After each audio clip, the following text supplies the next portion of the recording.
I welcome you to what is the 4th Grand Campus Tourney debate of the 177th session of the Literary and Scientific Society.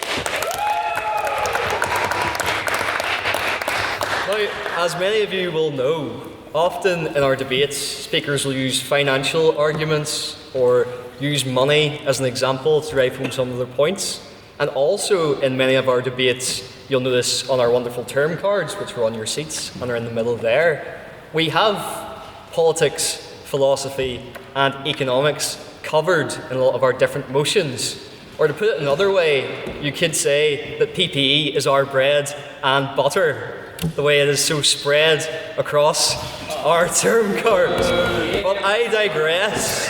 It is great to have you all with us tonight. And to start and to give you a bit of a taste of what our weekly meetings are like, we are going to begin with President's Questions. So this is your chance as members of the House, as you all are tonight, to ask me, your President, any question that your mind can come up with, but of course with the two caveats that they cannot be about my politics and they cannot be about my sex life or lack thereof. So, do we have any President's Questions in the House tonight? Yes, Mr. Spratt. Do you intend to clean up the mess you've just made? That's what council are for. Any other presidential questions? Yes? As someone who's a little apprehensive to debate as a format, isn't there a worry that when you bring people together for a debate, there's a danger that some ideas, when you bring them to a debate, have equal footing, and that there are some ideas that shouldn't be on equal footing at a debate stage? Well, this is a very serious question for presidential questions. But no, what I will say is we very much believe in free speech and that people coming from whatever background have the chance to share their opinions, and it's for the House then to decide the merits of those opinions with your vote at the very end, and that's something that we pride ourselves on. Any other presidential questions? Yes, Luke? If you were to join the WWE, what would your wrestling name be and what would your walkout thing be? And you can't use the one you've just used. I can't use Here Comes the Money. I will say, we've already done my chaser name, so it has to be different from that. I'll go like Daniel the Destroyer Devaney, and I'll walk out to Rock You Like a Hurricane by Scorpion. If any of you've heard of it, it's a banger. Like, any other president's questions? Yes, Luke? Daniel, if you had to make a Muppets movie with council, right, and you were only allowed one human, which would the human be? It has a musical now. You're essentially asking which council member is the least like a Muppet. So yeah, it's like a Christmas Carol reference, the way that Michael Caine is the only human and the rest of them are Muppets. If it was a film, who would be the one human? I could be egotistical and just say myself. I think that might be the most diplomatic answer. Although I am the most Muppet-like, I will say, of the council. So perhaps, am I a man of a Muppet or a Muppet of a man? That's the real question. Any other president's questions? Yes, Ash? Kill America's politics, philosophy, and stuff. Right, well. I'm gonna marry economics. That's the most obvious answer, because I'm going to be a gold digger, okay? I'm going to kill philosophy, because I feel like that would be pretty gold. Yeah, and I feel like you could have a philosophical discussion about what it means to kill philosophy, so that'll give them something to talk about, for the whole time. And then finally, that means I'm kissing politics. There you go. Any other president's questions? Yes, Akash? Man United kick off at 8:15 this evening. Do you think the United strand will cut his hair today? Oh, that's a great question. I feel like it'll be a really anticlimactic draw, because I know Newcastle have won like 4 in their last 5 matches. We're not playing Newcastle. Or not Newcastle, West Ham rather, have won 4 in their last 5 matches. But no, I have said before I fancy Michael Carrick as a Man United manager, so I think he will get the job done and the haircut will be happening tonight. Any other president's questions? Yes, Matthew? Since you're a gold digger, what's your favourite shovel? What's my favourite shovel? And why? And why? I'm going to say I was actually helping my dad to turn my cousins. No, he's not. I'd like to think not, unless they're giving secretaries like quite a high hefty wage in schools recently. But no, I was helping my dad to build my cousin's kitchen. We had quite a sturdy metal shovel for that, so I'm going to say that shovel or a diamond shovel from Minecraft. Those are like the two acceptable answers. And why? Because, well, I think it speaks for itself, but the physical shovel certainly got a lot of dirt lifted from the backyard, so I'm going to say those are my favourite shovels. Yes, Cullen? If you had an island, what would you call it? Oh, I'd call it Denmark. There you go. And Trump can stay away from it. Yeah. Yes, Jonathan. Today I read on the news that a man in South Yorkshire who rigged his house with Home Alone style booby traps, including a flamethrower and tripwires to protect his drugs enterprise, has been jailed. Given this, what was your breakfast today? Amazing, yes. So for my breakfast today, I fancied some greasy food. So I was in the mood for kebab, and I went to Sphinx. And while I was walking to Sphinx, Bethany was actually like making her breakfast as well, and she got kebabs on unbeknownst to me. So I came back disappointed because Sphinx was closed in the morning. They must have thought Becca was coming or something, but Sphinx was closed in the morning. So Bethany took pity on me and decided to give me one of hers, so that made it a doner kebab. Thank you, Hugh. I was going to say, I feel a bit like a kebab after that one, because with that reaction I feel insecure. But okay, sheesh, I guess you guys don't like kebab jokes, so I'll wrap it up there. Any other president's questions? Yes, Matthew? Considering the story that Jonathan just told us from South Yorkshire man, we think there might be a connection to that story with Mr. Bacon Noodles. What are your thoughts? Do you want my... I would like your thoughts. You want my 2 cents on the story? Yes, on Bacon's drug enterprise. Oh my god. Here you go, sir.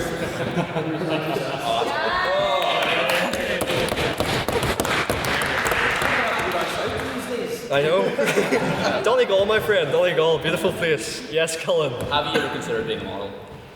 All the time. I think I have a face for balaclava modelling or radio, so I will definitely go into those 2 industries. Yes, Luke. You have to eliminate one county over 9 just from existence in general. Which one's going? Oh, I have to eliminate one. I mean, that feels like it's borderline political, but what's like a kind of inoffensive county? Fermanagh? We'll just get rid of Fermanagh. Any other president's questions? It's not a PPE tutorial, guys. You can speak in this one, you're all good. Yes? That's a great, and I'm going to defer that actually to Bethany. What is my favourite? Purcell. Love Purcell. It's my favourite. Yes, Jonathan? What brand of tea do you use in your house? I use...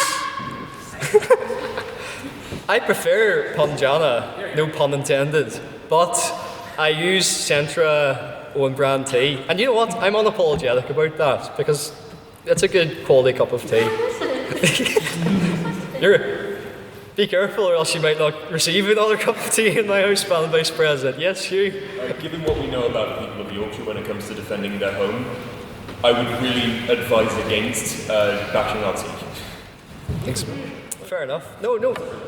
I've got nothing against Yorkshire tea. I think it's an acceptable tea brand as well. Any other president's questions?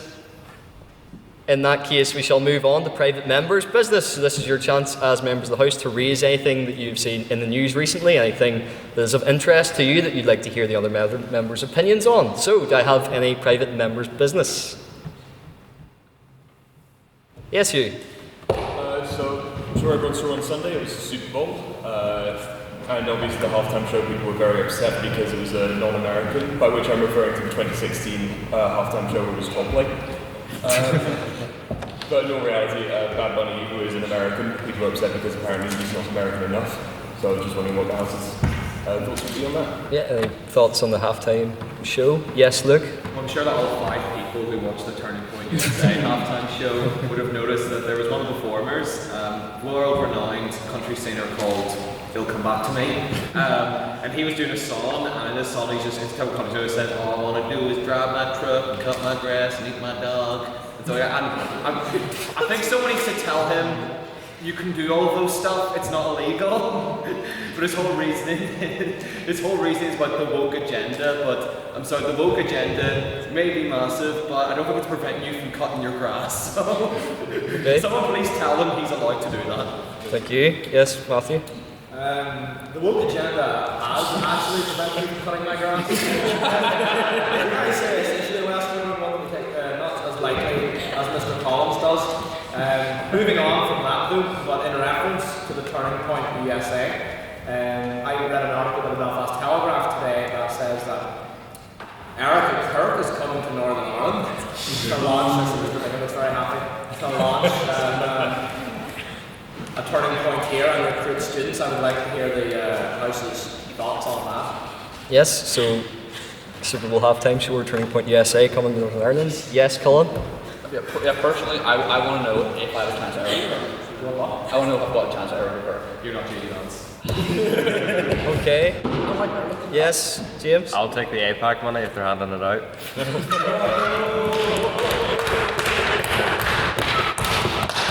Yes, Jonathan? I'd like to query the description of Bad Bunny as American. Bad Bunny's from Puerto Rico, which is an illegally occupied colony of America that America refuses to decolonize, and Puerto Rico will have its independence when the American empire falls. That's all. Thank you. Yes? Building on the conversation around the Super Bowl, it's interesting to know that whoever is like these newscasting organizations that host the ESPN and the like that host the Super Bowl, for the past like 30 years, I think something like the number in calls and write-ins and letters to the hosting companies that host the Super Bowl, it goes up about 5,000% every time they have a Super Bowl of frightened parents complaining about the content within. So I think this is just, it's, as an American, this is just staying the course. It's an American pastime for, uneducated white bastards to bitch about things they don't understand. It might be worth saying to our guests in the house that we do have rules about swearing where you can swear, but you will owe the house a bottle of port. But I appreciate you didn't know that before tonight. Yes, Hugh? Sounds like free speech isn't that free.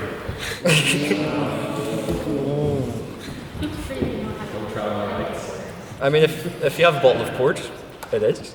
Dignified speech. Yes, Akash? I'd like to say that if Erica Kirk comes to Northern Ireland, I hope that she does visit the campus of Queen's University, Belfast.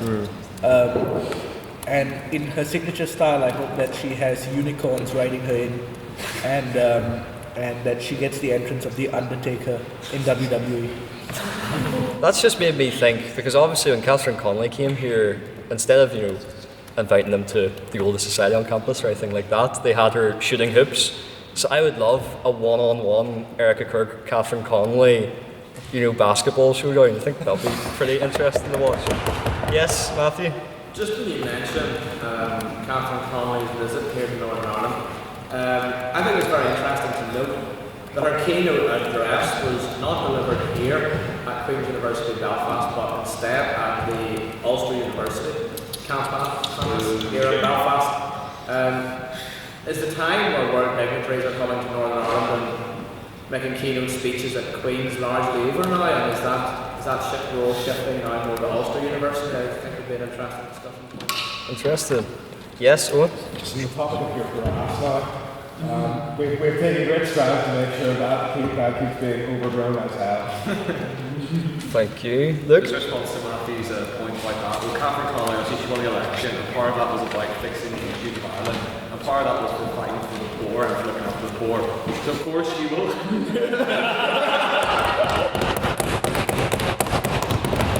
So of course she wants to look after the disadvantaged. Have we seen to be looking out the common Ulster University thing? Any other points on that? Yes?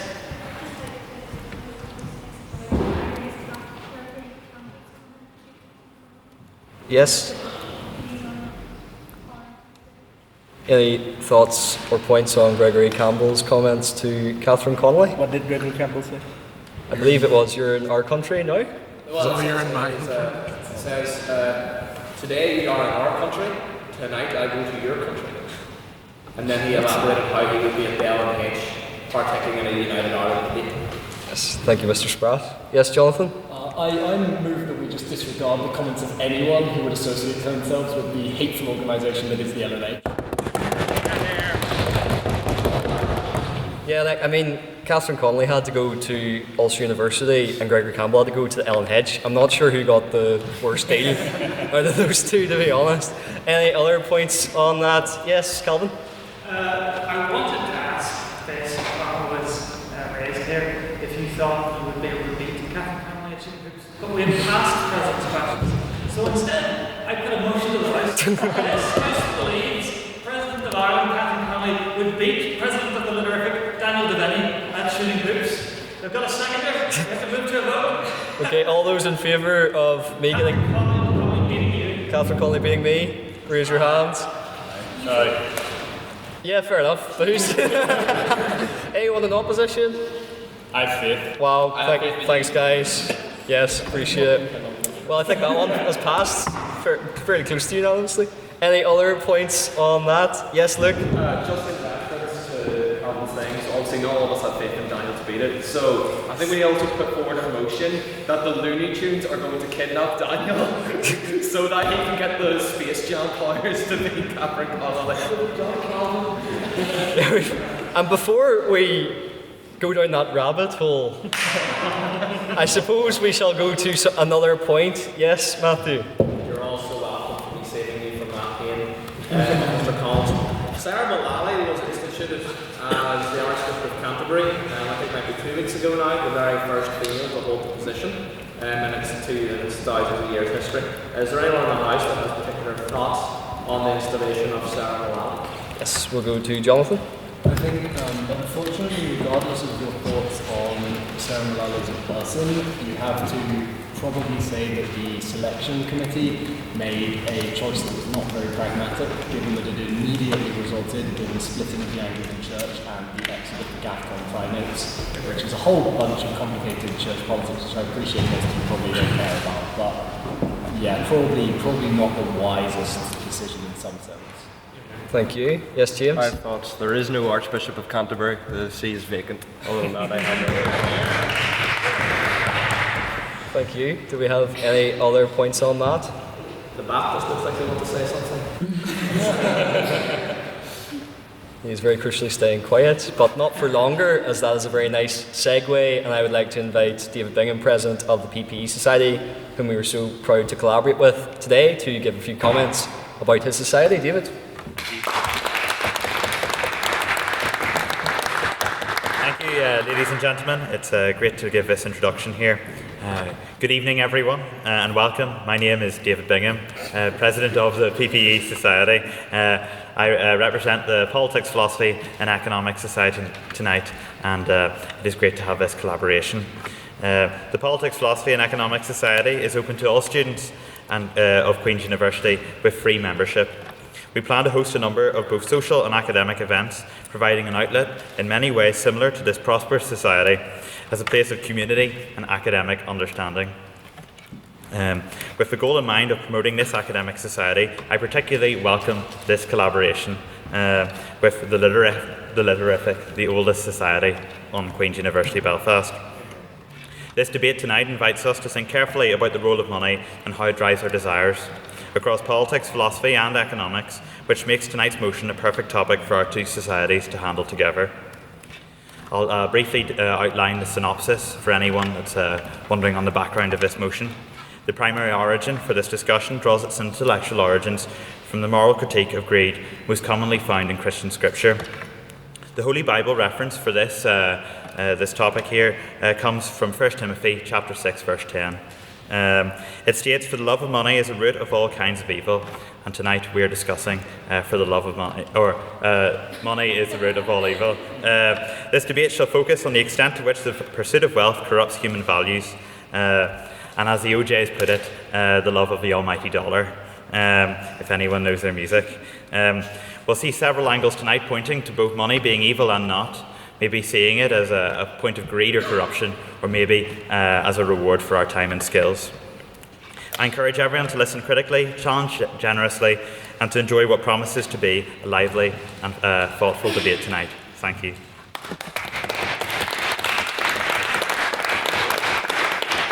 Thank you, David. And yes, best of luck to all of our speakers. This Grand Campus Tourney is an initiative we launched as the oldest society on Queen's and the kind of grandfather to the other societies, to try to get as many people involved in debating as possible. So we're incredibly excited that we can welcome you guys to the podium tonight, and we wish you all the best in your quest to win the all-coveted Divinity Cup for the Grand Campus Tourney. And on that topic, you're of course the fourth society to compete in this competition. Last week we had Lawyers Without Borders who were debating the motion, "This House believes digital privacy should be a human right." And to give us the minutes from that meeting, I would maybe not like to invite, because he hasn't done the minutes. He will have the minutes done on Thursday for that meeting. But in that case, it is time for me to go over some of the rules before you approach the podium. So, speakers will take it in turns to come to the podium and deliver 7-minute speeches. The first minute of your speech and the last minute of your speech is protected time, which means if there's 5 minutes in between, you have unprotected time. This leaves you open to a POI, or point of information. This is where one of your adversaries on the other side of the table, or one of the members of the House, may question you in real time on one of your points. They may do so by putting their hand in the air and saying, "On that point, POI," or point of information. It is then to the Speaker's discretion as to whether they accept or decline the POI. Keep your POIs nice and short, a maximum of 15 seconds, and please leave 15 seconds between your POI and another POI. Otherwise, that's something called barracking. And don't worry, you'll know about it because I will have my trusty gavel at hand to keep you right. There it is. We also, as we have already discovered, have a rule about swearing. Madam Vice President, would you care to elaborate? Yes, so if any speaker or anyone in the audience swears or asks a question on giving their speech, you owe the House a report. A report fine has been paid today by Coyle. Thank you. And it's very nice. Well, I'm just saying we haven't gotten this brand before, so it's a bit expensive. Try something new. If you swear, please pay time. Yes, thank you very much. And before our debate commences, we will conduct our vote on prior opinions. This is to gauge the opinion of our House. So this is not who you think spoke best, because no one has spoken yet, but we will conduct that vote. But this is just what you think about the motion. And as a reminder, the motion that we will be debating tonight is "This House believes money is the root of all evil." So can I have all those who agree with that motion and would like to vote for the proposition on the vote of prior opinion to raise their hands now, please?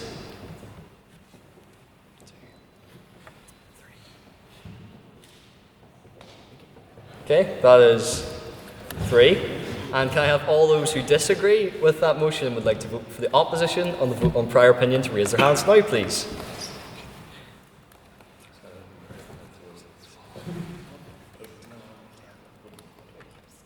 Ten? Yes. And finally, can I have all those who would like to abstain from the vote on prior opinion to raise your hands now, please?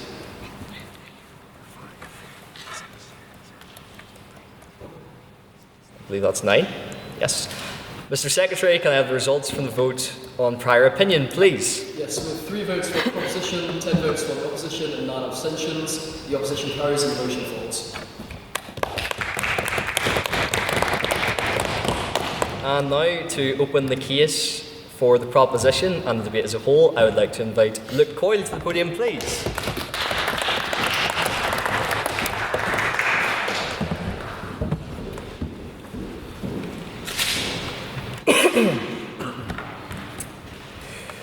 Friends, Romans, Litterificans, today we, the proposition, set forth a bold motion, but one which we cannot afford to reject. From the time of the Babylonian shekel, the Roman denarii, and the Greek drachma, we have seen money exchanged for all shape and manner of abhorrent evil. We in the proposition define evil as malice both in thought and deed, and root to mean that the commissioning of the evil has some of its origin in money. In its presence, the desire it creates, or indeed in its absence. I will examine human evils induced by money, from the history of inhuman actions committed in its name to the industries of death that have cropped up to mutilate man for what is in his pockets, finishing with a discussion on the nature of the evil that money creates.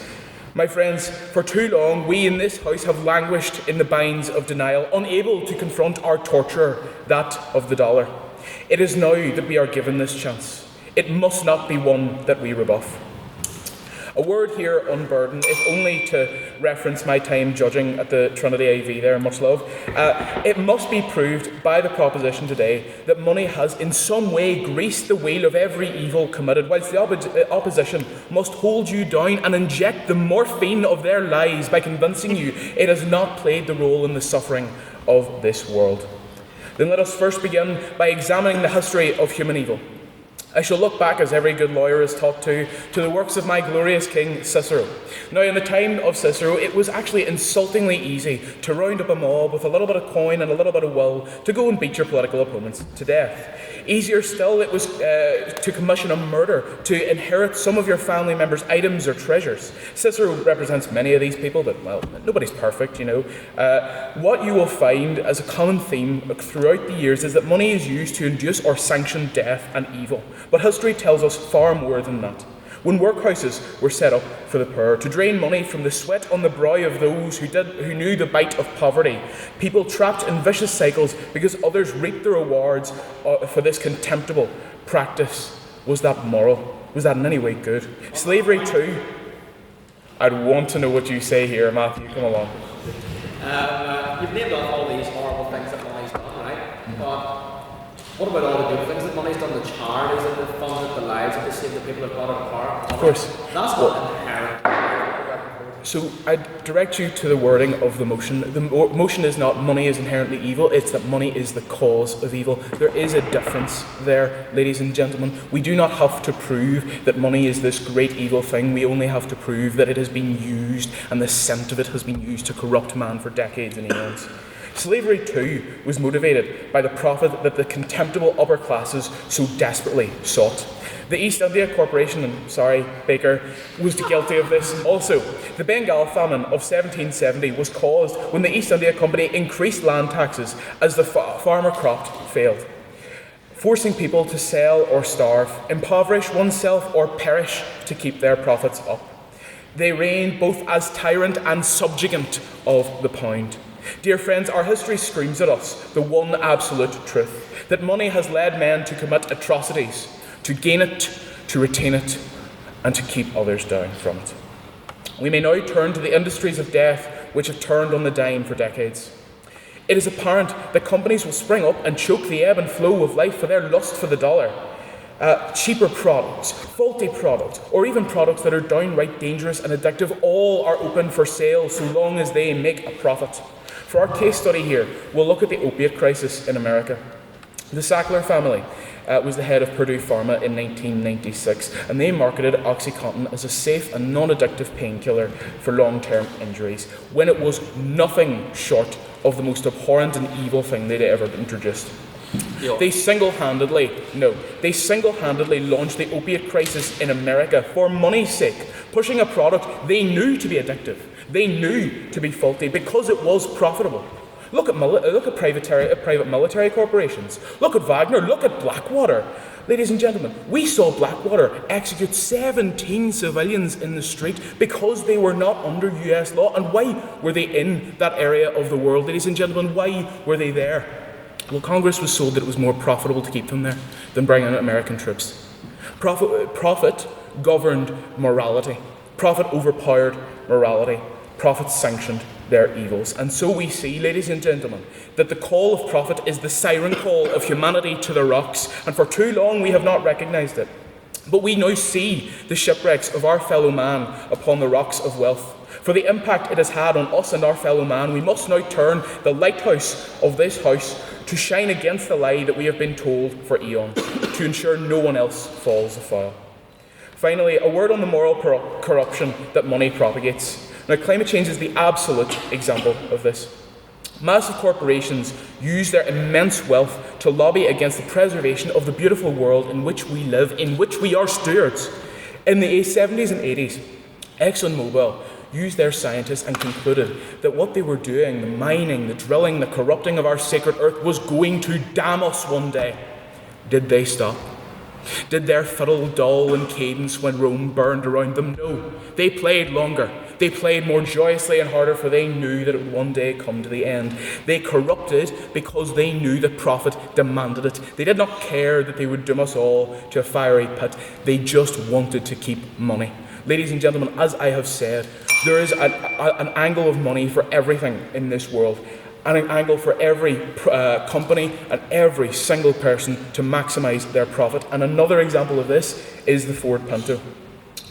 Before the Ford Pinto went into mass production, it was known to explode. It was actually raised numerous times by multiple different scientists.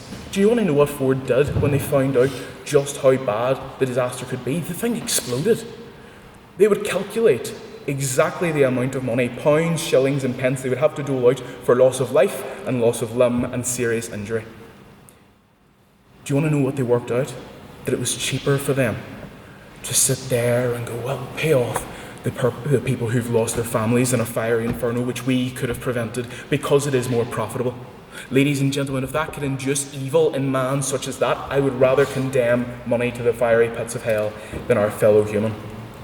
In conclusion, ladies and gentlemen, our mission is clear.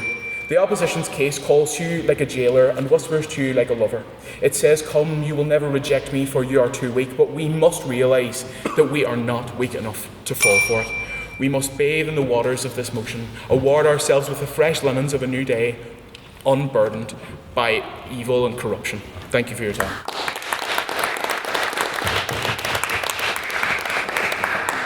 Very fine speech, and now to open the case for the opposition, I'd like to invite James to the podium, please.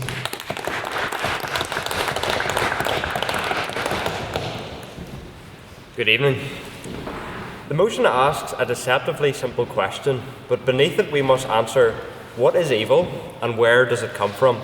Does evil spawn from material possessions such that if they or the desire to have them is removed, then evil is quelled? Or is it something more inherent to us as human beings? I will argue for the latter.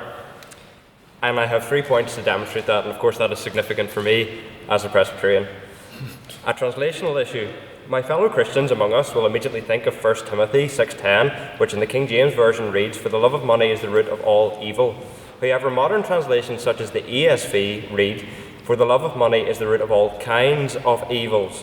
The Apostle Paul is not making a metaphysical claim about the ultimate source of evil, but he's offering a wisdom statement, observing that the love of money often proceeds from many forms of evil. The issue is not wealth itself, but being mastered by discontentment, by a restless desire to have more above all else, which corrodes gratitude and distorts our loves. Secondly, a historical disaster. Karl Marx believed that history is best understood as a continuous struggle between oppressed and oppressor, rooted primarily in economic relations. This worldview rests on several key assumptions. First, economic materialism. The idea that human motivation is fundamentally economic. Envy and covetousness are reframed as moral insight as opposed to a moral failure. Second, a zero-sum view of inequality. The belief that some who have wealth only possess it because they stole it from those that do not. This dresses resentment and self-righteousness. George Orwell observed that much of the Marxist compassion for the poor was in reality a bitterness towards the successful. Third, moralized class struggle. Where the oppressed are automatically righteous and the oppressors morally guilty, this grants moral permission for violence. Because if your identity confers moral innocence, then tearing down quote-unquote evil class becomes justice, and we've certainly seen that in recent events. The assassination of Charlie Kirk comes to mind. Fourth, a utopian end goal. The belief that dismantling class struggles will largely eliminate suffering. But as Jordan Peterson notes, this is a form of existential cowardice, a refusal to confront the reality that suffering is inseparable from human existence. From a Christian perspective, of course, the only righteous man that walked the earth suffered in the most spectacular fashion in his self-giving on the cross for the sins of humanity. And it's only through uniting yourself to that suffering and participation in it can true freedom be discovered. History has shown where this ideology leads. Marxism does not eliminate evil, it constrains it, concentrates it. Resentment, once moralized, becomes permission to destroy. Time and time again, attempts to eradicate quote-unquote economic evil produce mass suffering, not redemption. If money were the root of all evil, these experiments should have worked. They did not because they misdiagnosed the problem. The heart of the matter. Evil does not originate in money, it originates in the human heart. Not the physical organ, but the inner source of where our desires come from. Biblically and existentially, this is obvious. Something is wrong with us. And the most honest answer to the question, what is wrong with the world, begins by looking in the mirror. Scripture traces this to the beginning. The serpent's deception had two parts. Firstly, had God said, did God really say? Inviting doubt in God's word, evil finds a foothold where truth is set aside. Secondly, you will be like God, claiming the right to define good and evil for yourselves, a defining feature, of course, of modern society. As a result, humanity fell in Adam and was separated from God, and we were born into this world as sinners before a holy God coming under his wrath against sin. St. Paul in Romans 1 grounds the abominations of mankind as spewing from idolatry, refusing to glorify God or give him thanks and exchanging him for created things. The love of money is one and only one expression of that deeper disorder.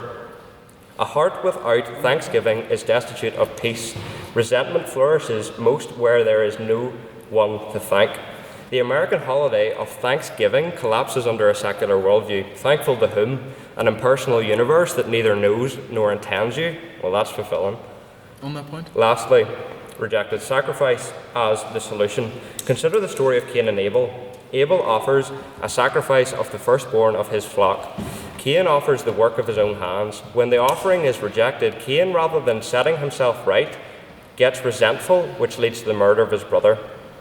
This lesson is clear. Before condemning reality, how things work, painting yourself as the victim, examine your own heart and recognize the evil within. The sacrifice which Abel offered, of course, points us forward to the sacrifice of Christ, the Lamb of God who on the cross paid the penalty we owed for our sin against God, in order that all those that turn away from their sin and trust in Christ and what he has done, not blaming material possessions, but recognizing the sin that they have committed as their own. The good news of the gospel is that forgiveness is available for sinners like you and I by the blood of his cross. Through the resurrection, we can be made new. Jesus says that whoever commits sin is a slave to sin, but if the Son sets you free, you'll be free indeed. Any questions, you're free to ask now. That you gave us a really lovely sort of biopsy on religiosity, but I failed to see how that works with a motion that was frankly set out. I did say we disregarded the definition in the Bible, so I don't see why we got that sort of biopsy. Well, simply to demonstrate the point that if money is the root of all evil, you must demonstrate that you put forward examples of where money has been a source of evil, but you have to prove that it's the exhaustive source of evil. In other words, you have to prove a positive universal. Whereas where I was coming from was that evil is much more grand than simply material possessions.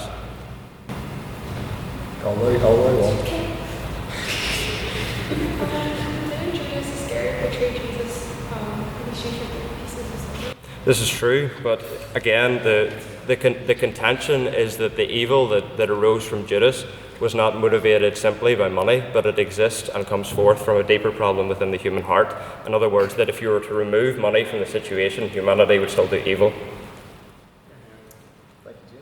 Thank you.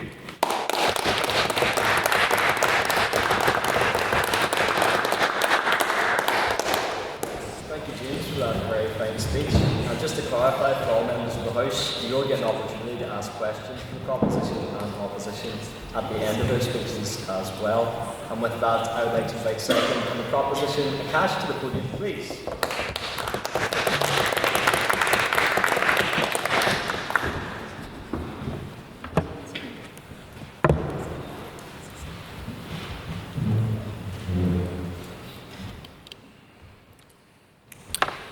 Good evening, everyone. I'd like to move on to a more global perspective on things, and not so 2,000 years ago religious. I'd like to say that I come from Malaysia, which is a country in Southeast Asia. It's quite nice and tropical and great weather, definitely better weather than here. But my point being that Malaysia is one of the best examples of how money can corrupt and is the cause of pretty much all evil.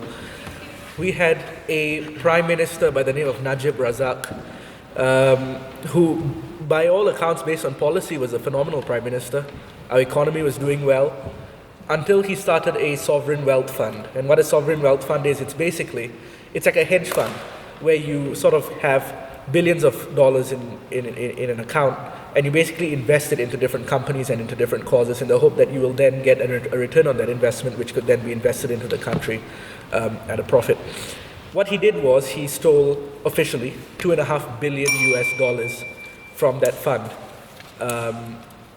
And unofficially, of course, it said that he stole a lot more. Tens of billions was the number that was handed out. Sorry? Does this mean that you believe that no one stole resources before money existed? Sorry? Does this mean you believe that no one stole resources before money existed? No, everyone stole resources. But the point, but as I'll get on to, you'll see why this is in favor of the proposition. So basically, what I will say is that people were murdered in order to cover up the crimes, all because of the greed of one man and his wife probably more than him. On that point, yes. You said something I was quite telling, all because of greed. It's not the money, it's the greed which comes with it, and money is just the associate object. While the money may be the associate object, in the year of 2026, or even when this happened, which was about 10, 15 years ago, and in any modern society, money is basically the foundation on which everything is built. You can't build infrastructure, you can't build anything without money. So I would say that even if it was for material things, those material things were purchased with money and have some value, and would only have value if money was a thing, and therefore it all traces back to money. What I will say is this: everyone has stolen something, maybe hearts, maybe other things, but in this case, money was stolen, and the response in order to cover it up was murder. Now, murder, I think, in my opinion, is one of the two major crimes in society, the second being rape. And I would like to say that basically, when you're murdering people for money, I think that shows the extent that people would go to in order to achieve money, which would then prove that money is the source of all evil. POI? Yes. What about the cases in which you mentioned murder and rape?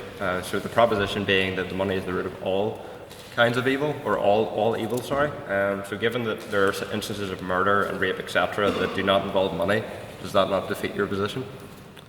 Well, no, if you're talking about murder as a general topic, there are murders that are caused by money. So therefore, if you're talking about it from a general perspective, then you could say that murders can be caused by money, rape can be caused by money. Anyway, moving on. I will not be taking any more questions after this to get on with my point. Now, moving on to Israel-Palestine. Now, that is a very controversial topic. But that being said, you could also trace money to be the cause of the Israel-Palestine conflict. Many of you who have read further into this topic would know that the whole reason why Hamas launched the attack on October the 7th was because Israel was about to sign a set of Abraham Accords with Saudi Arabia, which would have gotten them onto regular diplomatic and economical standing with the Saudis. Why is this relevant? It's because the Islamic world for many years, because Israel was set up, basically they did not like the Israeli state. This would have then said that the Islamic world was accepting of the Israeli state, and would also lead to a trickle-down effect where other Arab countries would then recognize the Jewish state. So therefore, Iran funded the October 7th attacks because they didn't like the idea of the Jewish people or the Israeli people of getting better economics and more money off a deal with the Saudis, which would then be considered their own people in their misguided ways. Also, I would like to say this.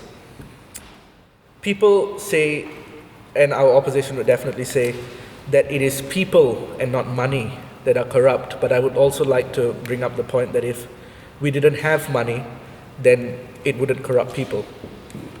That's what I think. Even on a smaller level, many of us have had relationships, I'm sure, break down because of money, or have tensions in our personal relationship because of money. If you look at issues such as divorce, many are caused by money. In conclusion, I would like to say that money is not just linked to evil. It is the bedrock on which evil is built.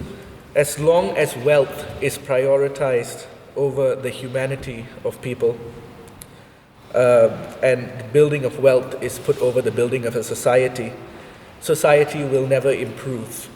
And as a final point, I would like to say that I will not speak against APAC because I'm a business owner and I want to get some of the bag. Thank you very much.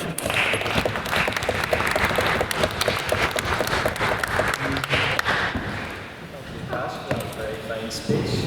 And now, second on the opposition, I'd like to invite Owen to the podium, please.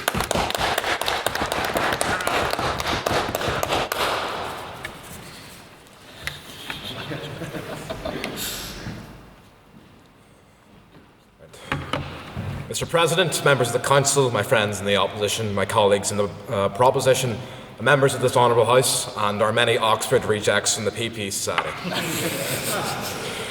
Money, money, money. Must be funny in a rich man's world. We live in a society of extremely quirky morality.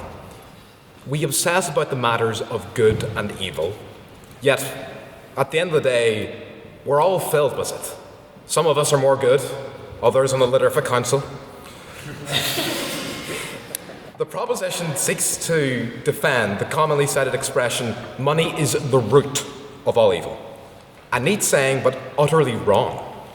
I will outline the actual quote, challenge my colleagues on what is meant by evil, expanding, more so maybe on some of your points, and proposing the true root of evil, if it exists, power. Double-sided. Money is the root of all evil is a nice saying that fits perfectly into a year 11 creative writing essay.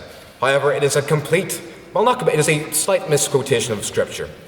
In my translation at least it says, the love of money is the root of all evils, and in their desire for it, some have wandered away from the faith and pierced themselves with many serious wounds.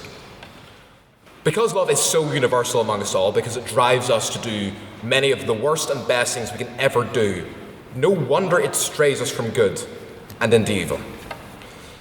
But while the proposition throws around the term money is the root of all evil, they've really failed to answer the question definitively. What is evil? We all agree that there's literary figures that were evil. Sauron, Hannibal Lecter. Many of my fellow Christian members of society will agree that Satan, in fact, is evil. However, is ambition evil? Were men like Napoleon and Caesar truly evil just because they had ambition? Napoleon brought untold atrocities across Europe, and Caesar committed untold atrocities in Gaul. But to quote Shakespeare, the evil that men do lives long after them, the good is often tethered to their bones. So let it be with Caesar. Noble Brutus has told you, Caesar was ambitious. If it were so, it was a grievous fault. He was my friend, faithful and just to me. He has brought many captives home to Rome, whose ransoms to the general coffers fill. Did this in Caesar seem ambitious? When the poor cried, Caesar has wept. Ambition should be made of sterner stuff. So while the proposition parades around the word evil, show me evil. Show me true evil. I know Luke touched on it, but I am not satisfied with his answers. So if they would like to interject and not you, I'm happy to do so. But let's get down to the actual root of evil. And to this point, I've realised I've significantly underwritten this, so we might get the library sooner. Evil, should it even exist, the root is never money. It's power. Money is simply an expression of power in our present time. It is simply how... I'd like to ask the question, if money wasn't a thing, don't you think that power would kind of be irrelevant? Because people only seek power because they want money. They don't seek power because of money. People have sought power before there was fiat currency, even in the barter system. And even if you want to include the barter system, it existed in those... I want to think of a more woke expression, but I'm going to have to say caveman societies. So, no, it's like an analogy of like the horse and the cart. That's all I'll say. You actually brought me to a good point in my speech. Did pre-modern warlords and kings bring untold evil upon innocent people in war for money? No, they didn't. They weren't seeking money. They were seeking land. Land was the old expression. Money is the current. Yes. is land not just another form of wealth, which is to say money is just an expression of this sort of wealth? So land at that time was, in a sense, a form of money. Sure, you can say that, but the bit is money is the root of all evil. It was the quest for the accumulation of land that brings violence and evil in pursuit of that evil root, power, as land brought power. Now, if we were holding this debate many centuries ago, the title may as well be, "This House believes that land ownership is the root of all evil," and I think that there will be some members that would like to debate that motion. On that point, Go ahead. so if you said that landowning is power and money is power, Yes. and yet it's... If you're saying that they're the same thing, then how are you disagreeing with me in terms of money is the root of all evil? If you're saying power and money are the same... Power is the root of all money. Back in the day, pursuit of land was how people would express and gain power. Today, it is money. Money is a tool of power. Money is the henchman. The power itself is the main, evil in this sense. So, to conclude, the proposition has built their entire argument on misquotation, with little substance in the definition of evil, and have insisted instead that in their arguments they have identified the symptom and not the root. Human civilization is built entirely on the pursuit of power, and practically today that is money. But that will change in future. Who knows where we will go?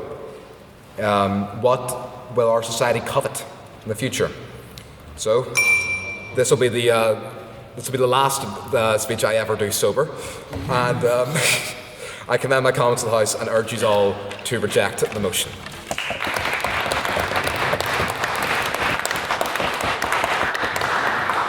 Thank you, Owen, for that very fine speech.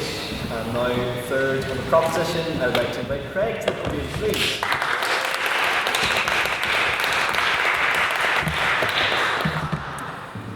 Good evening, members of the House, fellow speakers and guests. It's great to be here tonight. Now, straight from the bat, I will have to warn you, most of my experience with speaking is in church, and you'll soon be able to tell. And with that, I will start with Scripture. But godliness with contentment is great gain, for we brought nothing into the world, and we will not take anything out of the world. But if we have food and clothing, with these we will be content. But those who desire to be rich fall into temptation, into snare, into many senseless and harmful desires that plunge people into ruin and destruction. For the love of money is the root of all kinds of evils. Through this craving that some have wandered away from the faith and pierced themselves with many pangs. And yes, James, that was from the ESV. What I have just quoted to you was a section of 1 Timothy chapter 6, one of the two epistles that St. Paul wrote to the person whom he considered to be his spiritual son, unsurprisingly called Timothy. 1 Timothy is, of course, the letter from which has inspired our motion tonight, that money is the root of all evil. It is true that the Bible has much to say about the wealthy and the pursuit of riches, but one need not look far to find stories and teachings about the vanity of material possessions and the corrupting nature of such great wealth. And this corrupting nature is, of course, exactly what we are looking at tonight. Now, you may ask, how on earth is this piece of plastic evil? In fact, money is inherently just a tool, right? It allows you to buy and sell, to exchange goods. But this piece of plastic, maybe not this note specifically, but money produces a great greed in us unlike anything else. And listen, if you know me, you'll know that despite my red tie, I am not a raging communist. But it is impossible to deny the deep greed that grows from the desire to have this. And that greed that grows from this piece of plastic, again, not this specific one, will eventually grow into something so powerful that, if left unchecked, will consume our previously high-standing morals and make us do things we normally wouldn't. Have a think about someone you consider to be a close friend. How much money would it take for you to lie to them? How much money would it take for you to ignore that friend for a year? How much money would it take for you to cut that person out of your life completely? These are the type of questions we'd ask each other in a lecture if we're bored. But if you really think about it, do you have a number in your head? If you want a practical example, and he's been mentioned already, we can look to one Judas Iscariot, who betrayed Jesus Christ, his friend and mentor, and his God for 30 pieces of silver. Such a great betrayal that the very name Judas is a descriptive of betrayal. Judas allowed his lust for money to drive him to the ultimate betrayal. It is a striking reminder, whether you're a Christian or not, of the corruption of money and the effect it has on a man's mortality. The opposition asked us to define what true evil is. Betraying God is true evil. You are. You are. Please. Do you think all the disciples would have given up Jesus for money, or just Judas? Just Judas. Well, maybe, I don't know. That's one to think about, I guess. But it's impossible to know. The fact of the matter is, the scriptures claim that man's nature is inherently sinful, and because of this, human beings will always seek the last penny. Sure, we can point to many benefits of the global economic system in which we live, and I'm not here to argue against that. But within this system, the natural competitiveness for wealth creation and profit all too easily slip into greed, and greed slips into moral corruption. The carnal greed that grows from a desire for more and more money is the essence of what Paul is warning Timothy about. The great apostle identifies false teachers as those who bear these marks of greed. That out of their quest for wealth grows many senseless and harmful desires that plunge them into ruin and destruction. We can, please. Surely the root of all evil is the original sin of Christ, Satan cast out of heaven. And you mentioned Judas betraying Christ for 30 pieces of silver. You know Craig was the devil's idol. It was also because Jesus image of a conqueror. Well, money was still a factor in that. Money was, the Bible says that he betrayed him for 30 pieces of silver. We can see with Judas what happened. You know the story of Judas. You know he came to a very grisly ending indeed. This warning is especially true of those in positions of authority who, through their drunkenness on riches and power, drive not only themselves but their dependents into ruin. To look at the Bible again, look simply at King Solomon, the mighty golden age king of ancient Israel, who possessed great material wealth. Riches enable power, and power can all too often lead to corruption. Solomon fell into ruin, shattering his kingdom in two. The desire for and worship of riches truly does corrupt the heart and soul of mankind. Indeed, it is a reason why Paul, earlier in the letter, declares that church leaders mustn't be lovers of money. Virtue is recognized in those who do not put material gain before serving their role with integrity. What is true then is indeed true now. Simply look at the 2008 financial crisis as a prime example of corporate greed, where extremely reckless and risky financial moves, driven by a deep hunger for profit, led to global collapse, where countless individuals, families, and homes lost everything. They lost their savings, they lost their mortgages, they lost their jobs. The desire for profit drove the banks to give out riskier and riskier loans, and when the whole house of cards collapsed, it was the normal individual who suffered. From ads on my paid Amazon Prime account, seriously, I pay for it, why are you giving me ads? To the Glazers ruining my beloved Manchester United, from the fall of Rome to modern government cronyism, the desire for wealth and material gain has dominated and ruined countless people and nations. Money produces greed, greed produces corruption, corruption produces evil. And in true evangelical fashion, I will leave you with another quote from Scripture. Command those who are rich in this present world not to be arrogant, to put their hope in wealth, which is so uncertain, but to put their hope in God. Thank you. Thank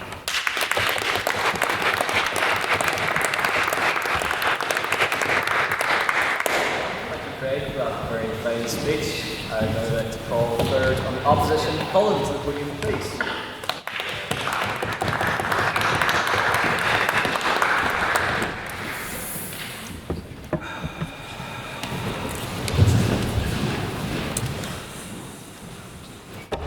Before I start, I would like to thank President Bingham for allowing me to speak here, and for our Lord and Saviour, President Devaney, for allowing me to speak here. I actually wasn't supposed to be taking this role here today. It was supposed to be Elliot, but I found him dead outside Boombox, and that was where the evil spirits of Margaret Thatcher, Ronald Reagan, and his South African ancestors possessed me to make this tremendous argument. We are here to discuss the preposterous notion of, is money the root of all evil, which is something ludicrous given what money actually is, which is a trade medium. Unfortunately, I have no cool clubbing analogies, so what I will just do instead is talk about money, which for the record is my equivalent of dirty talk. Our modern system of cash came from a way to get around the limitation to barter. To let me explain this, I will use members of the literature I find both intelligent or attractive. You can decide which. If I am a shoemaker, because I can't eat them and I don't own any food, I would need to trade. So if I trade with Matthew Spratt, who owns some kind of a farm, and if he wants to trade, wants a shoe, we can trade. But if I want Daniel Devaney's wood, if I want to buy Daniel Devaney's wood, and he wants steel, we can't trade despite the fact we both have goods considered valuable. This is because there's a lack of what we call a double coincidence. We rely on a coincidence in order to freely trade goods and services. However, the allowance for a homogeneous variable, that being money, saves us all. I can trade with Matthew and I can take Daniel's wood, all thanks to money and a few drinks on a Friday night. Historically, we use gold, but it doesn't need to be gold for all those that wanting to say that gold is evil, because people used to use seashells. You are brave enough to say that gold is evil, but you're not brave enough to say that seashells are evil. To that point, I am brave enough. All trading and commerce that is entitled under money, as Mr. Massey has said, is evil. Is trading seashells evil? Absolutely. That's awful. Similarly, in prisons, cigarettes are used as a medium of exchange, which is funny because cigarettes being money is probably the least morally bad thing in the situation. Next, I would like to go over how stupid this motion is. I've got some props. So, we've got lovely Great British pounds. We've got, that's my train ticket, not that. We've got dollars. Be quiet. We've got euros. Are any evil? No, I have something even better. I have the most powerful currency in the world. I have the almighty, the all-powerful, the Devaney dollar. Oh my god. On that point, yeah? how do you recognize the inherent evil of the euro? Yeah, but it's all, the notion is all money is evil, not just euros. You could have problems with the European Central Bank. That's not all money though. And also, you need to take issue with the seashells. No. The proposition which is to argue that me freely spending my beautiful Devaney dollars on food, clothing, or anything else I want is evil because it involves the desiring of money and the corrupting of human relations. This is ridiculous. It is not corrupting of human relations to engage in free exchange of money. In fact, it is more evil, entitled, and greedy to try and engage in anything in any other action. On the point. So, if you exchange your money for a hoodie made in a sweatshop, you've essentially commissioned a child labourer. Is that not inherently evil? No.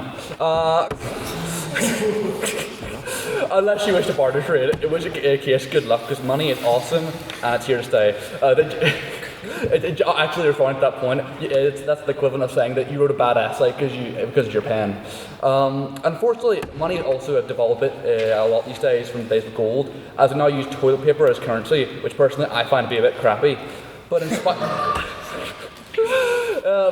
of this, the world is a better place as it allowed for specialisation in vitally required industry. It's also allowed for the rational calculation of prices, which allows for efficient allocation of goods and resources, which no economic system outside of money-based capitalism has allowed for. It's also brought our species out of poverty in ways never seen before, and yet we are supposed to believe money is the root of all evil. Ladies and gentlemen, the fact we are as wealthy a society as we are now is thanks to money as a homogeneous medium of exchange. So if this is evil, I don't know what they consider good. No. Now let's talk about evil for a minute. A very, very small, unimportant issue. Evil, or as you now call Peter Mandelson, has existed long before mediums of exchange existed and exists outside the realms of free exchange. It is a desire to harm your fellow man. Holding cash does not do that. Money and evil is almost completely separate, as money and free trade of goods and services encourages self-ownership and cooperation, which counters most of the evils of history, say slavery, and also largely your point on child slavery, given you don't own yourself. Harm and money are completely separate. If you wish to look at me and tell me any of the murders caused by creatures like Neanderthals who were too stupid to understand the concept of money, their evil is caused by money, or similarly, the massacres carried out by Stalin, Mao, or Pol Pot are caused because money is the root of all evil, I would like a whiff of whatever you're smoking because you are so delusional, you think you're Ed Davey. Money is one of the greatest inventions of mankind. Even though it has been degraded and distorted, I will not stand for it to be slandered by communists and Frenchmen. Money is not the root of all evil. Evil comes from harming your fellow man, not from holding cash. Money is simply a tool that has enabled cooperation, innovation, and the thriving of our species. So when the proposition tells you that money is the root of all evil, I want you to hold your Devaney dollars, smile, ignore their lies, and vote for the opposition.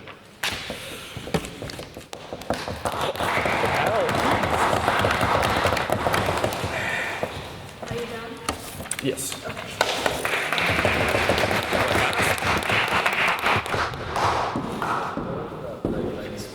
Now to close the case for the proposition, I would like to invite Jonathan to the podium.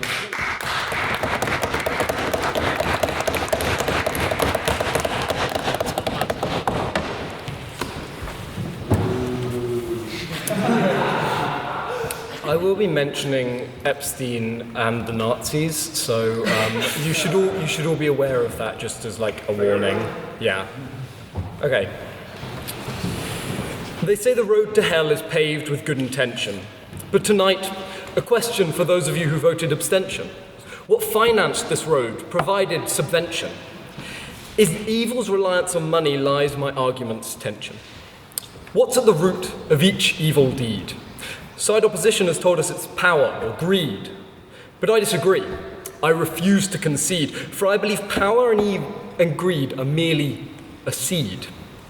A seed which grows up into something worse. For the nature of evil is as broad and diverse as the ways money can be used for the perverse. Consider this, a prelude to the rest of my speech, this prelude delivered in verse. Roots give the plant what it needs to survive, just as money funds evil and allows it to hide. Examine the financial system and you'll see inside we've allowed money to come to dominate our lives. Money, money, money. It must be funny in a rich man's world. For the rich man sees unfurled at his feet all that money can bring him. Bribe a judge, rig a jury, silence a victim. And so we see in today's times money is crucial to aid and abet crimes. On that point? Yes. So here's the point that money can be used to commit evil, but it wasn't just because of money. They won't commit evil for other reasons. Money's just the... Well, let me go on. And I have now finished my bad Dr. Seuss impression, so you can all sort of relax. How does a tree work? A tree does not grow from its roots. A tree grows from a seed, right? The roots of the tree are what provides nourishment, what strengthens the tree, and what provides it with life. Money does this for evil. Money does not directly cause evil. Money is the thing that props up evil, the thing that nourishes evil, the thing that sustains evil. Because we need to remember, as this side, as our opposition have so eloquently told us, money is not natural. Money does not come about. Money is a construction that we have created as an outworking of human greed. On that point? No, thank you. I mean, we know that money is unique amongst tools. What other tool can measure time, harm, suffering, and the value of the very natural world in which we live in? Money is unlike anything else humanity has created. This side has blamed power. This side has blamed greed. But greed and power breed money. Money comes from greed and power, as the opposition have agreed. Societies across the ancient world repeatedly gave us a moral warning against usury. Ancient Rome, ancient Greece, Judaism, Islam, Buddhism, Christianity say that we should avoid a system of currency in which we charge interest. Many of them said we shouldn't charge interest at all. On that point. They recognized the moral harm of money. And yet, at the risk of graduate unemployment, our financial system now is completely separated from this moral warning. We've focused our financial system on building it on these large loans, on these exploitations of capital. Look at the 2008 crisis. The 2008 crisis is a banking crisis. It's a crisis because of the manipulation of money, that most sordid object. So how does money cause evil? Well, just as the root of a tree, to return to my metaphor, just as the root of the tree provides the tree with nutrients, just as the root of the tree protects the tree against the strong winds, money provides what evil needs to be committed, and it protects evil from consequence. The Epstein list has been partially revealed. How many of the very, very credible claims made against people listed in that document have actually been followed through on? How many of these people are likely to face real, lasting consequences? How many people faced lasting consequences for 2008? One man was jailed over 2008. Barely anyone will be jailed over the Epstein list. Because they have money. They commit evil and money protects them like the roots of a tree. It holds them against the wind of accountability. On that point? No, thank you. Let's look at other worse historical crimes. Let's look at the Nazis. The Nazis could not have committed the crimes they committed without money. And so you're saying you're probably saying to yourself, well, of course, everyone needs to pay for things somehow. But no, the Nazis specifically were able to commit the crimes they committed through the manipulation of money, through the manipulation of the currency markets, through a concept called the MIFO bill. I don't know if any of you have heard of the MIFO bill, but the MIFO bill was essentially a secondary form of currency issued in Nazi Germany as a debt-backed bond against the government, which was traded between businesses. This sort of free-floating fiat currency within Nazi Germany was what allowed the Nazi economy to survive as long into the war as it did without collapsing. It's what allowed the extermination of tens of millions of people at the hands of one of the most brutal and evil regimes in history. And this side says money is not the root of evil. This side says money does not grease the wheel of human suffering. On that point. Shame on them. I'll take your POI. Yeah, that's all well good, but the motivation for the Nazis and their mass slaughter across Europe wasn't money. Yes, but again, this comes. Yes. Ideology. Please, if I start speaking, you have to stop. It's the rules of the debate. Here's the thing, right? The seeds of evil are there. The seeds of evil are in greed and power. But what actually enables this evil to come to fruition? What turns an evil thought into an evil deed, into a set of evil actions which dominate our history? It's money. It's always been money. When we examine humanity's history, when we examine the worst things we have done to one another, when we examine the very depths of our shared consciousness and our shared humanity, we see that the evils are always perpetrated, are always aided, are always abetted. To quote Luke, the wheel of suffering is always greased by money. That wheel would not turn without money. Money is the lubricant which spins the wheel of human suffering. And that is why, ladies and gentlemen, tonight, you have no choice but to vote for the proposition. You have no choice to accept that money is indeed the root of all evil. Thank you.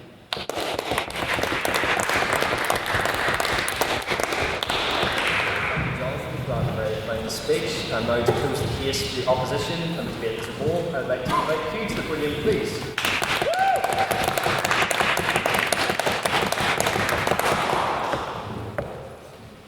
So, I was sitting at the head of the table there, looking at Jonathan Massey writing what may as well have been the Unabomber Manifesto, given how long it was. My word, how many pages did you end up hitting? What, 8? While you were just sitting there writing, listening to people? That's impressive. I have 2.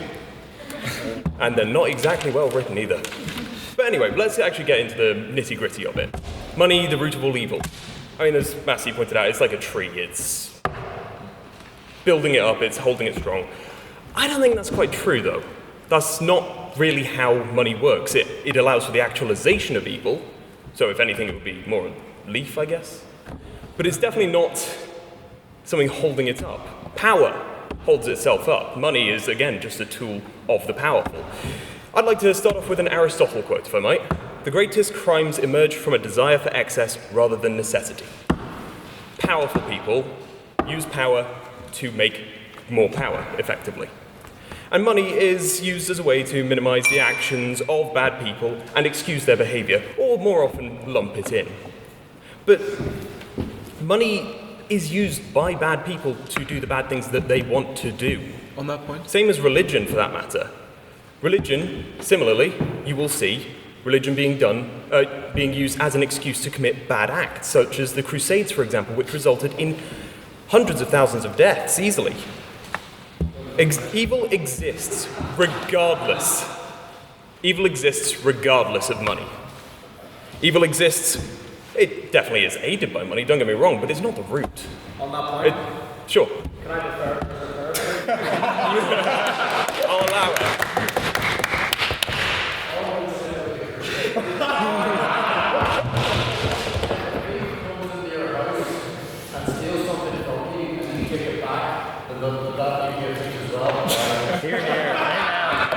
I would like to answer your question with a question. Are you the Lord Jesus? Then don't be cross. You see, see, diagnosing evil, we see there's often a lack of money in evil. Let's take, for example, Ted Bundy, a mass murderer. Did he do it for money? No, he did it for personal gain. He did it because he was satisfied by murder. Did the Unabomber murder for money? No, he murdered because he wanted ideological gratification. Did Theresa May run through the fields of wheat for money? No, she didn't. She did it just because... Actually, I don't know what Theresa May's motivations are. She's nuts. Money is the facade of power. That is what we overwhelmingly see. And I think what we're seeing here is the attempt to minimize the actions of bad people by just saying, well, it's money's fault. Instead, we should recognize bad people will always find a way to do bad things. On that point. And money is used for evil, that is true. But it's not the root. You said at the beginning, money is the cause of evil. That's not true. I mean, hell, if we want to get into religion, we can talk about the original sin. There was no money then. All 7 of the deadly sins, greed, pride, I don't really care about the others, they're not exactly born out of money. Money definitely aids it, I'm not going to deny that, but greed predates money. And even now, we can talk about the fact that money is definitely an aspect of evil, but cause absolutely not. Because as the debate title is titled, it is the root of all evil. I mean, you used the quote right at the beginning, for the love of money. That is greed. That's what we're talking about. Why aren't we talking about greed is a bad thing? Why are we talking about money instead? Instead, we're trying to point at a symptom rather than the cause when it comes to money. And I bet even now, at the tip of your tongue, you're really wanting to say something, and I'm not going to let you because I think it's funny. How long could you keep your hand up? We'll race. And even in systems where money is less important, such as the Quakers, the barter economy is absolutely a massive part of that. There's less money involved.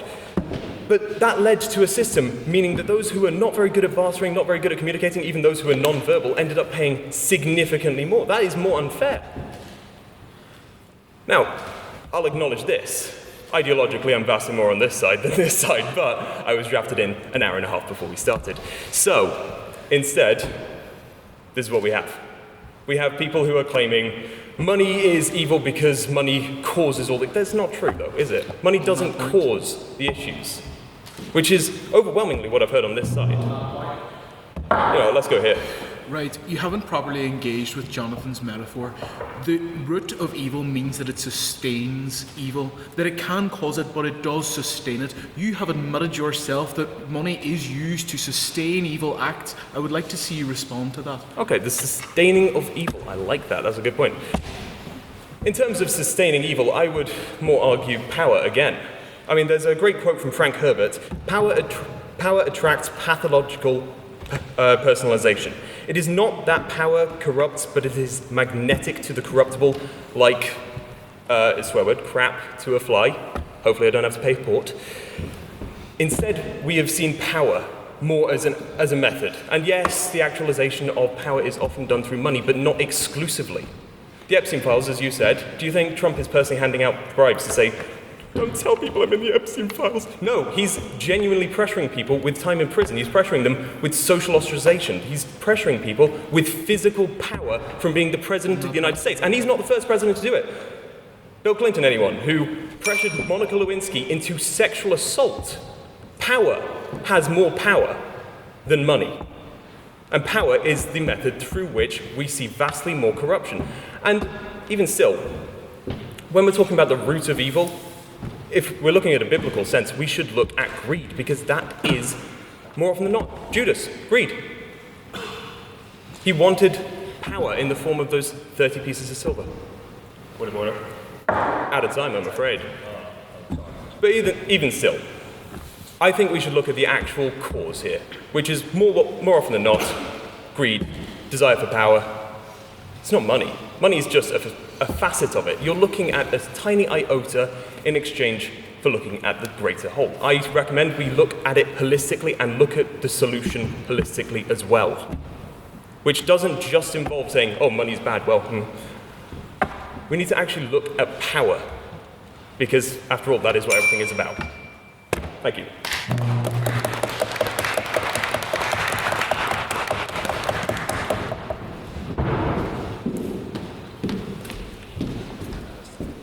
Thank you, Hugh, for that very fine speech, and thank you for all our debaters for what was a very entertaining debate. Now, to continue with the tree analogies, you're not quite out of the woods yet, because it is now time for your questions. This is a chance for you, as members of the House, to interrogate any of the points that you heard from our speakers tonight, or bring up a part of the debate that you felt was left out. So, do I have any questions for the proposition first, please? We'll go Maeve.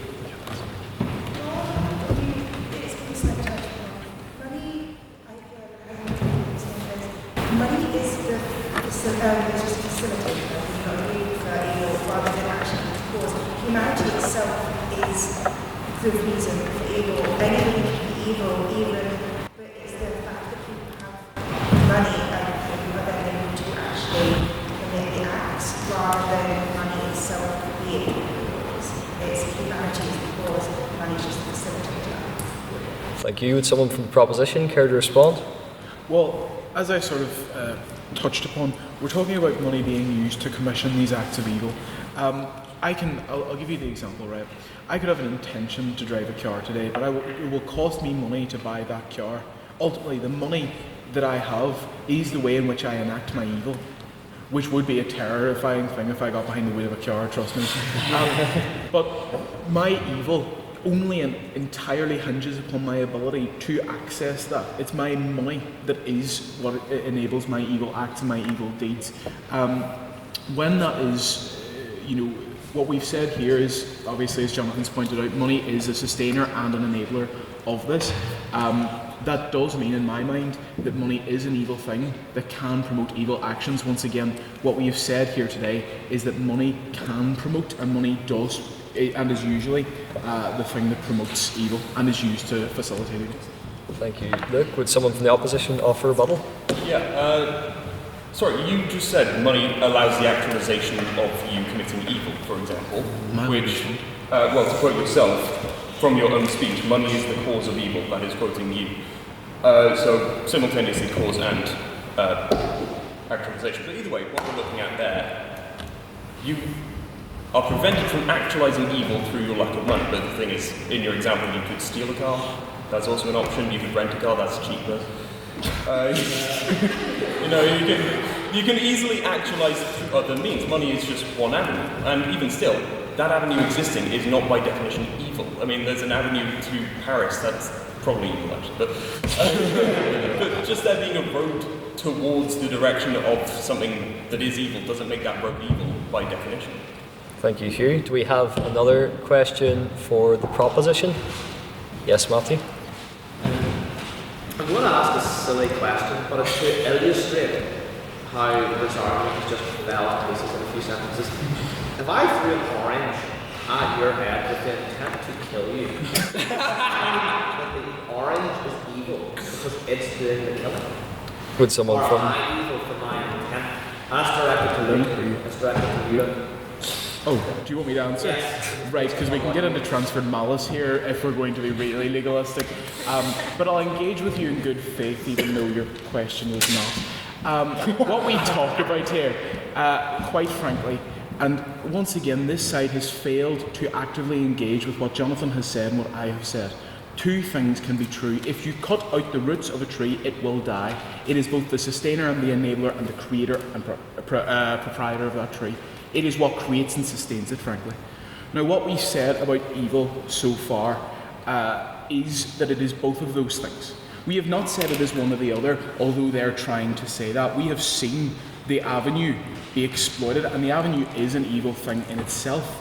Ultimately, you throwing an orange at my head is an interesting one, Matthew, and it seems like it's something you've been having in your head for quite some time. You don't have access to oranges, that's why you can't do it. Oh, really? Yes, but once again, we've seen that this side has not faithfully engaged with what Jonathan has said. When we say that money is the root of all evil, evil cannot exist without the presence of money. In whatever way you may choose to accept that, that is the fact which you agree with. Just end it there. Thank you, Luke. Would someone from the opposition care to respond? Yeah, well, the motion presupposes Paul's definition of root, coming from the Greek word which I shall not attempt to pronounce, that also is used, if you're familiar with Scripture, for our Lord Christ being the root of Jesse or the root of David. Now, we would not say that Jesse or David is merely the facilitator of Christ, but it is through their seed that Christ comes forth. In other words, that they are both interchangeable, and thereby the analogy falls apart on a scriptural basis. Thank you, James. Do we have any questions for the opposition? Yes?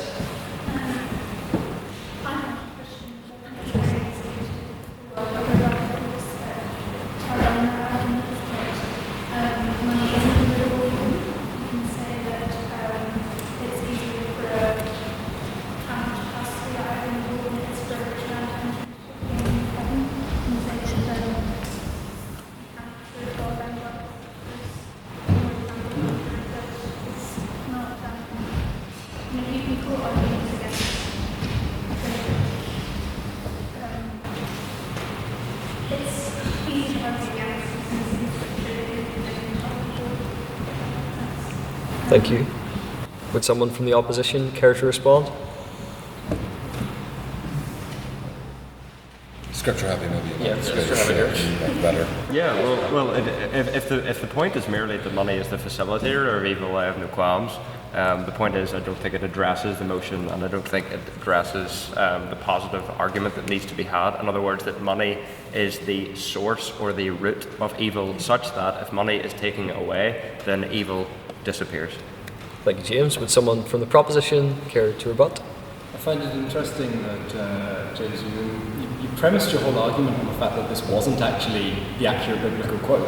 But now that you feel pressured, you're suddenly going back and going, oh, even though we're not debating the actual biblical quote, you've misquoted the biblical quote. Like, I think this side is relying on arguments like the Commission of Child Labour not being immoral to try and sustain their capitalist system, which is what you just said. No back and forth, I'm afraid. I think we need to be very careful about what they're trying to portray our argument as. They're twisting our words. I specifically said that money is the root, as in it is the facilitator of evil. That's something Luke also said. That's something James has now agreed with us on, which means he's agreeing with the proposition. But they are claiming that that isn't what's happening on the basis of semantics, frankly. Okay, thank you. Do we have another question for the opposition? Yes? Yes, the root of the question being that money is the root of evil. And there's been a lot of reference to biblical quotations. However, like BC, I don't know, it's like 4,000, 5,000, but the agrarian revolution of the first real farms and social structure being formed, and money wouldn't come around as a concept, and bartering would come first, and then we have thousands of years until the idea of, you've got trading for cowpea shell or the actual money in ancient China. But you're saying that between the beginning of the agrarian revolution and this time that the first idea of a concept of giving a symbol in exchange for a good or a service, that there'd be no evil done between those two times? That how can money in that concept really be the root of evil, when it's obvious that between now and then being like the start of social hierarchies and agrarian farming systems and money, and then no evil happened between us? Thank you. Would someone from the opposition care to respond? Yeah, so just to be clear, I don't think either side is saying that money, that the foundation of money started evil. I don't think either side is saying that, nor vice versa. I don't think either that. I think the difference here is with questioning, can evil exist without money? And according to Luke, no. But to more answer your point, which I think was the foundation of currency, from then on, evil existed. Is that? The conceptualization of evil predates the conceptualization of currency or even barter. Yeah, we agree with that. That's what we're saying. We're saying that evil predates money, and that even without money, evil would still exist.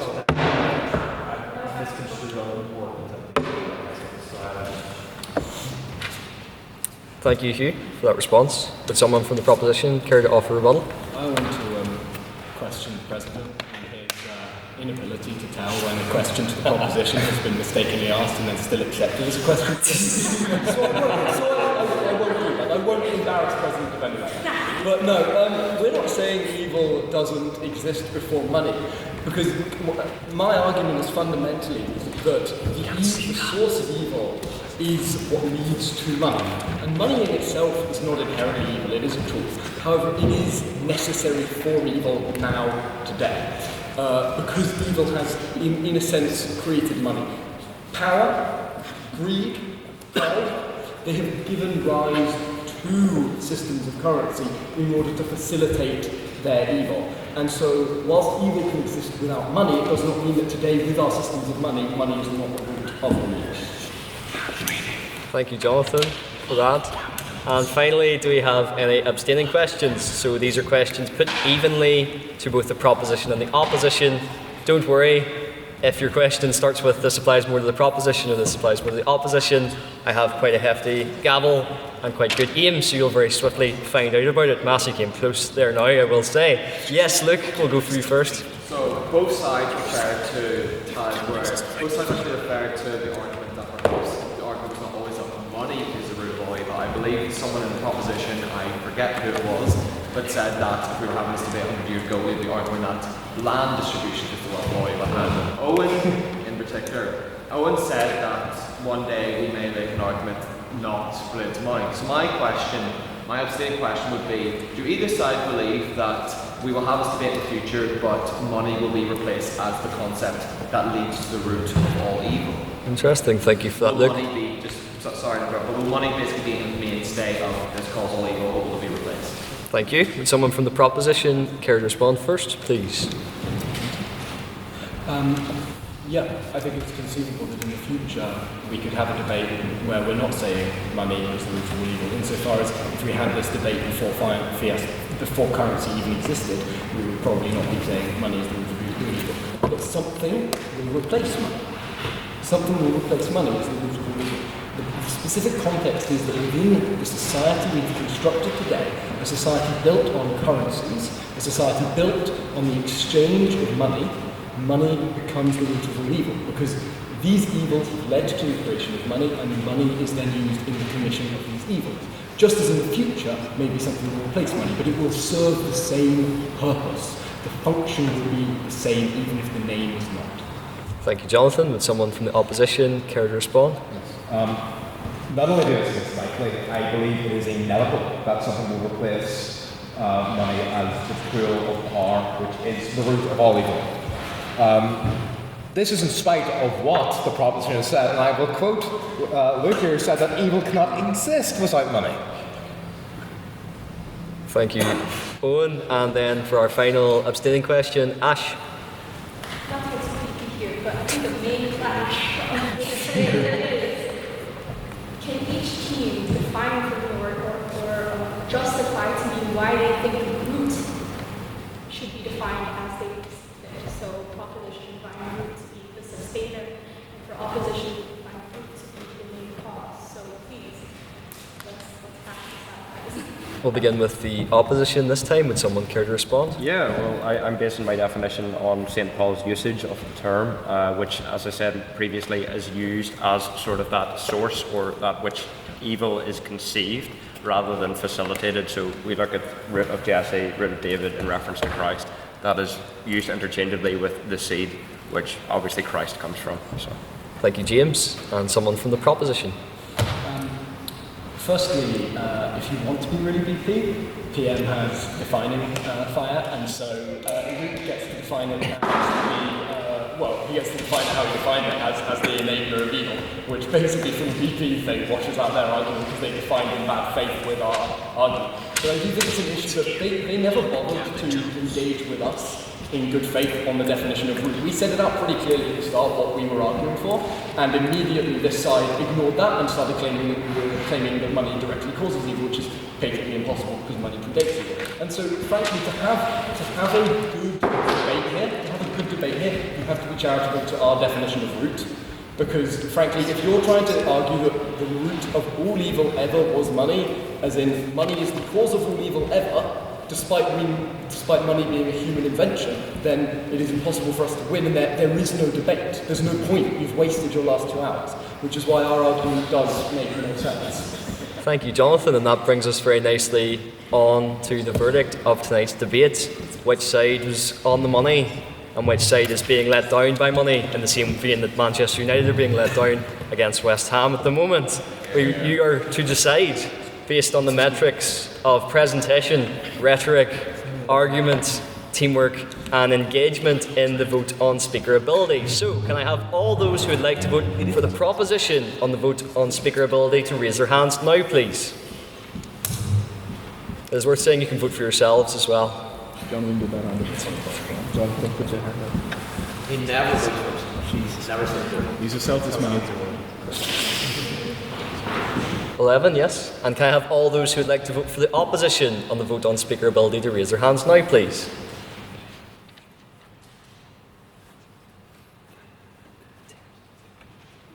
Is your hand up, Ash? No. 10? Very tight. And finally, can I have all those who would like to abstain from the vote on speaker ability to raise their hands now, please? That's Alliance, 6. Come on. Yes. An alliance, Mr. Secretary, can I have the results from the vote on speaker ability, please? Yes, with 11 votes for the proposition, 10 votes for the opposition, and 6 abstentions, the proposition carries and the motion passes.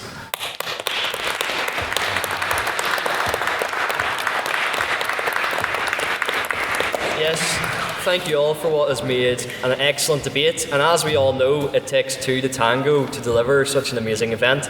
So I'd like to bring up the President of the PPE Society to give his closing remarks.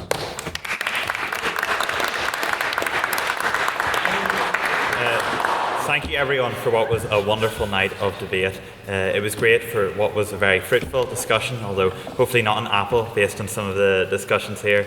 But yes, I know where I'll be getting my gardening advice in the future. Jonathan and Daniel will make a pretty good team with their shovels and their roots. But yes, that was a lovely debate tonight, and it was great to have this collaboration. I'm sure there'll be more said after, but the very important thing that I have to add is we've got, as I've left it under this table, the PPE Society sign up. This is very futuristic. For your name, student email, student number, phone number, it's free. So yeah, yes, Matthew. What are the assurances that you're not collecting our data? Selling it off as money and people repeating. I can assure you this will not be sold for a material gain. That's what everyone I've learned that's evil tonight by a slim majority. But yes, thank you for what was a great debate. It's great to have the PPE Society here for even during this reading week to come to gather in debate. And thank you for all of you that have prepared and for all of you that have sat through what was a great night of debate. Thank you.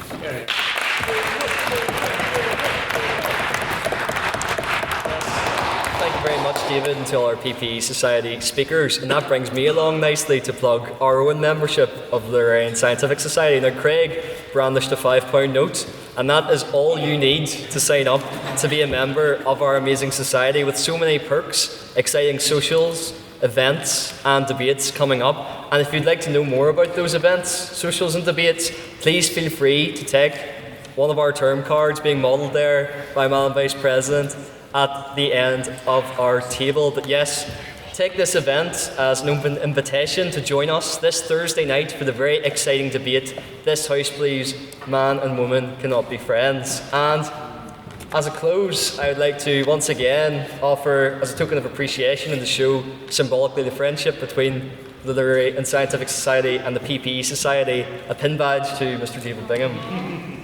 Thank you, David.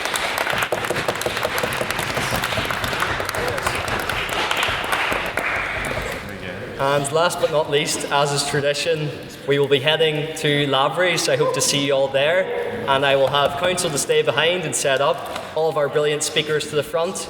And I'll see the rest of you there. I call this meeting adjourned.